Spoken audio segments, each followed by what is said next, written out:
the NASCAR schedule was released yesterday, and of course, one thing we kind of expected coming in 2021 was a huge schedule shakeup. I didn't expect it to be this big with so many new tracks, but it's happened. And of course, sadly, 2 tracks are left off the schedule. We will cover that in a moment. But first, let's discuss the new tracks that are added. Of course, Circuit of the Americas was added for a May 23rd race date. And then, of course, we'll replace Texas, but not really, because Texas will get the All-Star race. But it replaces the first Texas points-paying race. The second new track was expected. It was announced a few months ago, and the official race date for that will be June 20th, and it is at Nashville Superspeedway. Dover, of course, opted to give up one of their race dates for the other track that they own in Lebanon, Tennessee, I believe it is. So, Nashville Superspeedway is the second track. Road America is the one I think a lot of people have been begging for years, including myself. So July 4th weekend is by far going to be my favorite weekend here. Of course, for many reasons. You will hear it in a later video discussing another schedule that just came out actually today. But Road America for July 4th weekend, it will replace Chicagoland. Again, more on that in a moment. The final one, August 15th, will be at the Indianapolis Motor Speedway road course. The Brickyard 400, a marquee event, is gone.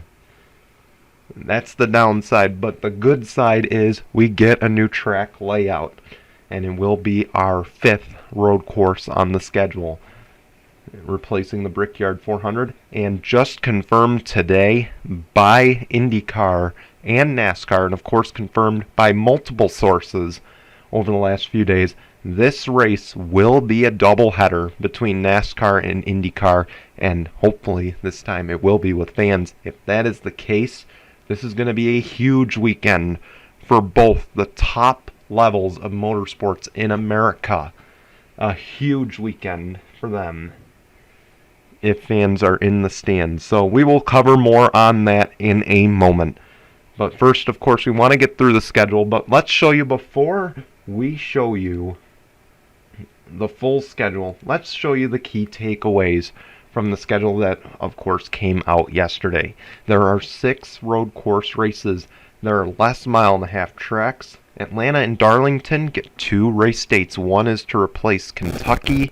The other is replacing a Michigan race. Of course, Michigan will go down to 1 race. No scheduled midweek races. This somewhat shocked me because I know drivers wanted this. They wanted it bad, but it just didn't happen this year. So maybe in 2022 they will cross that bridge again. Again, a lot of drivers wanted it. I certainly wouldn't have minded seeing it. We'll cover that as well in a little bit. This is also we will have our first dirt race since 1970. And it will be at Bristol. Maybe not the best track choice, but hey, we got ourselves a dirt track race coming up on the schedule. A real twist, a real curveball in the schedule. And then, of course, as mentioned, there will not be a Brickyard 400 next season. It will be on the road course instead. As we look at the schedule, the Clash, the Duel open up the season. And we got the Daytona 500. We got Homestead, Miami. Then we kick off our West Coast swing. We go to Auto Club, Las Vegas and Phoenix. We then head to Atlanta for the first of 2 races there. And then we'll go to Bristol for the dirt race there. Of course, we don't know if the race will remain 500 laps. It's highly, highly doubtful. There's still a lot more details that are being worked out, but it will be on the dirt. NASCAR has confirmed. After that, they will have an off weekend, and that will be for, of course, Easter Sunday, per usual.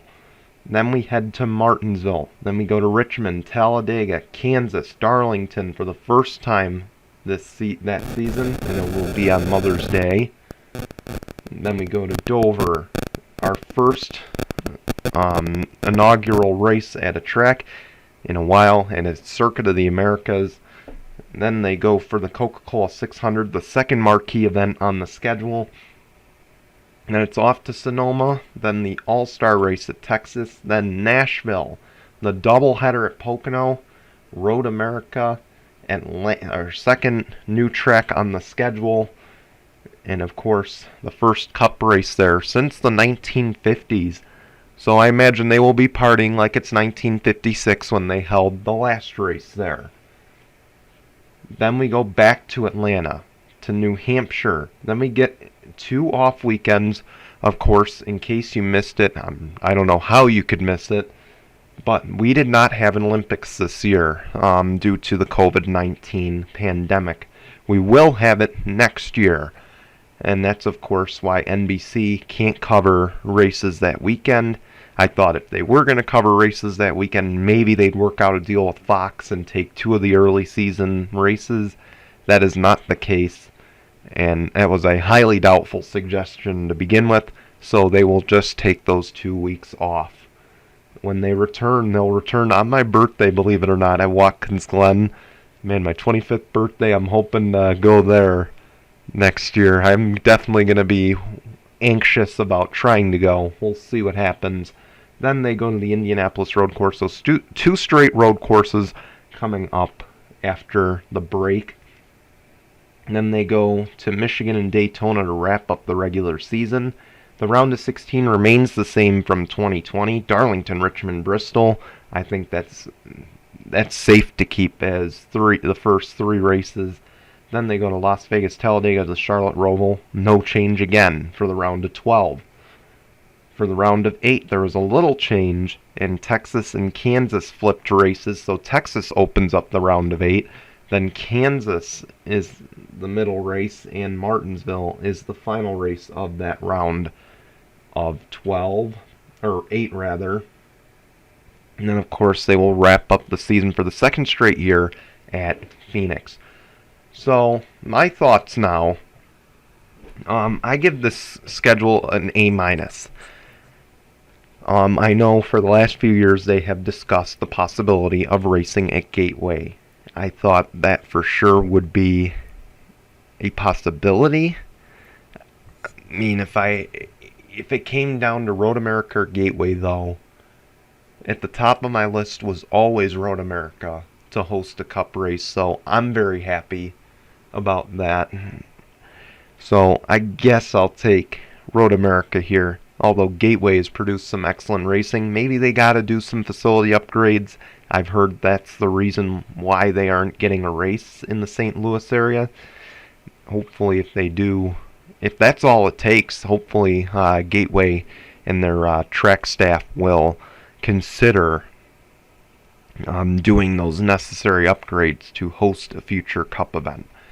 Anyway now, so I'm gonna kind of shift gears here. Of course, I give that schedule an A-. I think it topped last year's. I think last year how they shifted around the races, or the initial 2020 schedule, the way they shifted the races around, it's worked out so far. I think this was an entertaining schedule. It had a promising schedule for the 2020 season before the pandemic, but I think they've done a good job adjusting all of that, given the things that are considered for this past season.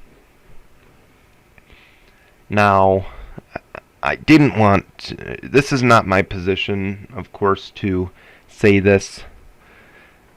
This is more what the track and what NASCAR should say, but I guess I'm gonna say it here as a fan, as a upstate New York resident. I know that IndyCar does not hold the same magnitude as NASCAR has, but for the fans in Kentucky and for the fans in Chicagoland that lost this race date, they lost their race date, they lost a race in their backyard, I feel for you. I really do. I mean, for years I have really loved watching Watkins Glen races, and I thought IndyCar was an excellent race for that track. come to find out that they are just, the IndyCar and Watkins Glen are like the toxic ex that comes back every so often, and we're just foolish enough to take him back. I'm not saying it's toxic. It's just the way they've worked it the last few times. It's hard to sell that event. It's really hard to sell that event. I think they just need to collaborate a little bit better and try to make this event happen. And be sure that it's as big and as popular as the NASCAR event. IndyCar fans love Watkins Glen. Okay, it showed when they did that iRacing Invitational. The fans want it. It's just IndyCar and Watkins Glen don't see eye to eye on what the date should be. But that said, I get the pain. I get this is a different situation with Kentucky. I've heard it's rumored because they just weren't prepared for the events for the last 9 years. They weren't prepared with parking. They just weren't prepared overall. And maybe some of that's true. Maybe it's not. I've never been down there for a race. I've only been to one race in the NASCAR circuit, and it was at Pocono. So I guess I can't relate there. Chicagoland, I mean, that race kind of struggled. It just struggled the last few years. So, but again, I feel your pain losing a series like that. Just hopefully hopefully for your guys' sake in Illinois and in Kentucky, hopefully maybe in the future NASCAR will in fact return there in some capacity, or maybe even hopefully the NASCAR Xfinity or trucks go to Kentucky.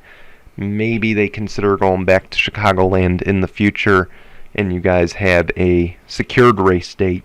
In the last few months, I've said Kentucky and Chicagoland probably the two best mile and a halfs on the circuit right now.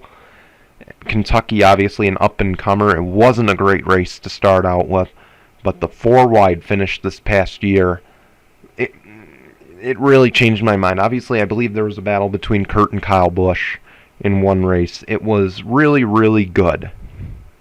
They put together some pretty phenomenal racing the last few seasons. Just, again, you can put together the best race you could imagine.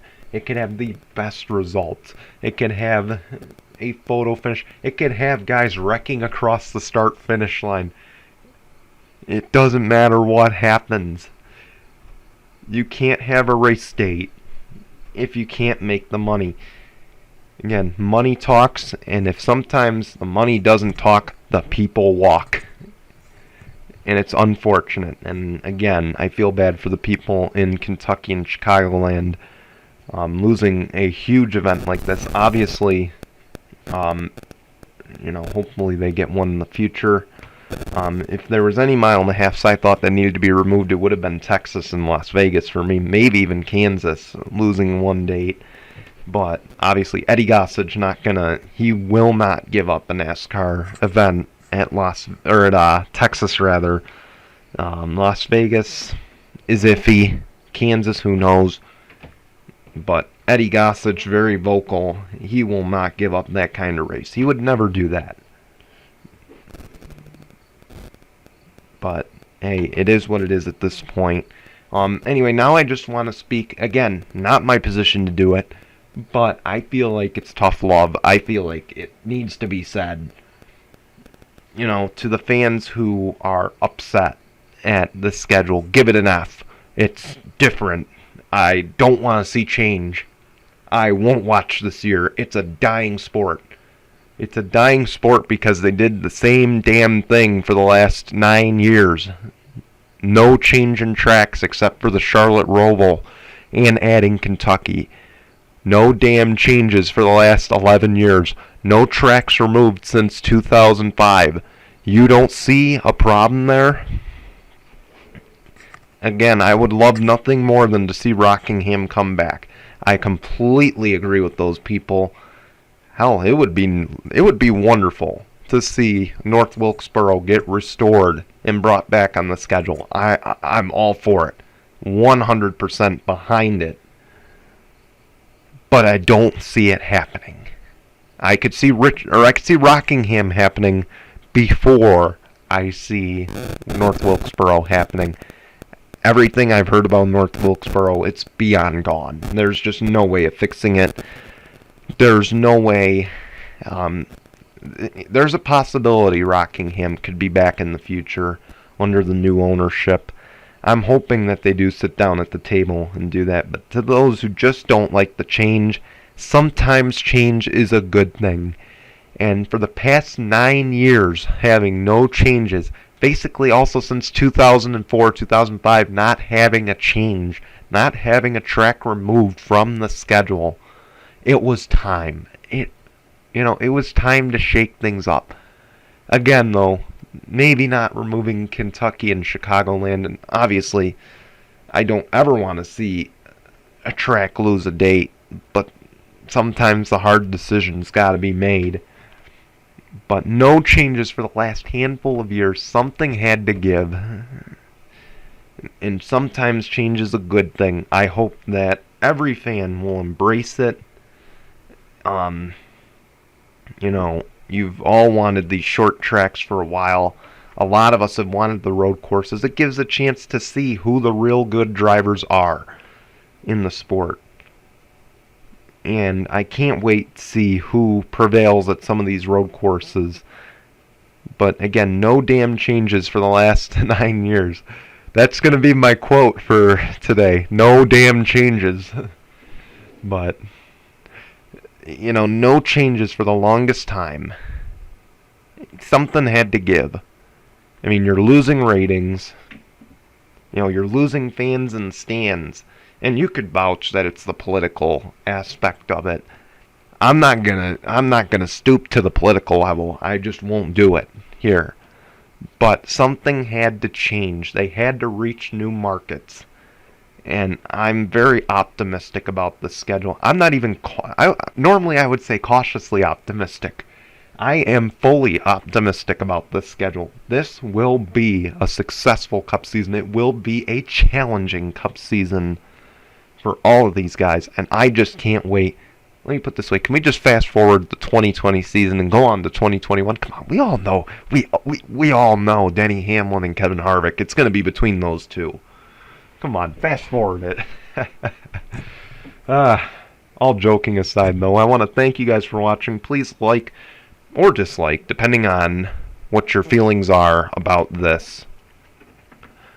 And, of course, hopefully we will see you back here very soon. We're going to hope to have an IndyCar schedule review video coming up very soon. And again, if you guys like these kinds of videos, the IndyCar one might be the final one here on this channel for the time being. If that's the case, if not, this is. But if you guys enjoy this, hell, in my free time, I may put together some more videos like this. Maybe even consider some new stuff. But again, like or dislike, follow us on social media, subscribe. And hopefully we'll be back here in a little bit. I didn't want to do IndyCar in this video just because I don't feel like making a 40-minute video and you guys having to search through it. So I wanted to stick to one racing league at a time. So hopefully we'll see you back here later if we decide to do the IndyCar video. And if not, we hope to see you here real soon or over on GCN for our other series. Until then, though, goodbye everyone.